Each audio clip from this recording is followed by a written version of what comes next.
Hello, তো আজকে হচ্ছে আমার 35 উইকস ডে 4। তো আমরা সবাই আবার সকাল সকাল বেরিয়ে পড়লাম হুজুকে বাঙালির মতো দীঘা জগন্নাথ ধাম দেখতে। কিন্তু মনে সুপ্ত ইচ্ছা সমুদ্র দেখার। এই অবস্থায় অনেক কষ্টে সবাইকে রাজি করিয়েছি একদিনের জন্য দীঘা যেতে, কিন্তু আমরা স্টে করব মন্দারমণিতে।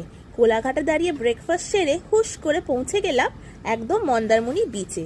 মন্দারমণি বিচে প্রচণ্ড এনজয় করলাম, আর এদিকে অর্জুন আমাকে দেখিয়ে দেখিয়ে যাচ্ছে আরও সমুদ্রের মধ্যে।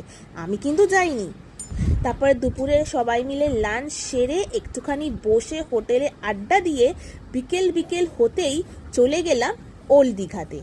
ওল্ড দীঘায় গিয়ে সবাই মিলে সমুদ্রের পাড়ে বসলাম, প্রচুর গল্প করলাম, সমুদ্র দেখলাম, উপভোগ করলাম, আর এত সুন্দর লাগছিল যে কি আর বলবো।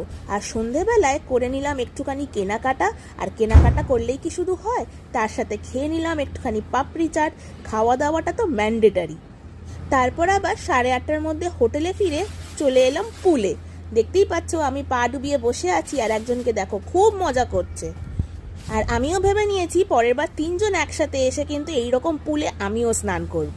আর রাতে ডিনার সেরে দিনটাকে শেষ করলাম। দেখা হবে নেক্সট ব্লগে, বাই।